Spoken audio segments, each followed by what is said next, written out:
रहमतों और बरकतों का माह मुबारक रमज़ान। इस मुबारक महीने में ज़्यादा से ज़्यादा रहमतें और बरकतें समेटने के लिए इबादत का खुसूसी एहतमाम होता है। इबादत को तमाम तर मजहबी क़ीदत व एहतराम से अंजाम देने के लिए तस्बीह और टोपी जैसे लवाजमात की मांग भी बढ़ जाती है। मज़ीद जानने की पेशावर से फखरुद्दीन सैयद की रिपोर्ट में।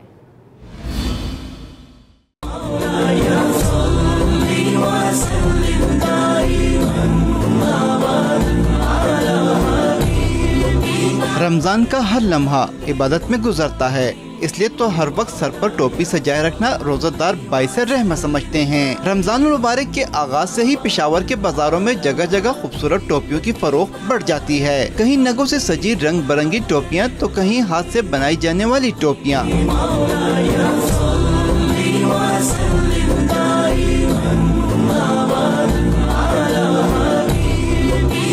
अच्छी खूबसूरत टोपी सर पर सज जाए तो फिर तस्बीह की जरूरत पड़ती है ताकि चलते फिरते जिक्र इलाही जारी रहे। वैसे तो तस्बीह मुख्तलिफ तादाद के छोटे दानों पर मुश्तमिल होती है, लेकिन आजकल इलेक्ट्रॉनिक तस्बीह भी मकबूल है। रमजान का महीना इबादत होती है बहुत ज्यादा, तो लोग टोपी तस्बीह सब चीजें लोग खरीदते हैं। अपने लिए भी ले जा रहा हूँ घर के लिए, और अक्सर ये मैं लेता हूँ दोस्तों के लिए कि दोस्त को गिफ्ट दे दूँ, और टोपियाँ भी देता हूँ और तस्बीह और मसवाक भी देता हूँ। तस्बीह के हर दाने पर जिक्र इलाही रोज़ादार को सुकून बख्शता है, इसलिए तो रमजान की आमद के साथ ही इबादत की कसरत हो जाती है। माह रमजान के दौरान तस्बीह और टोपी की मांग में भी इजाफा हो जाता है, इसलिए तो खरीदारों की बड़ी तादाद इन बाजारों का रुख करती हुई नजर आती है।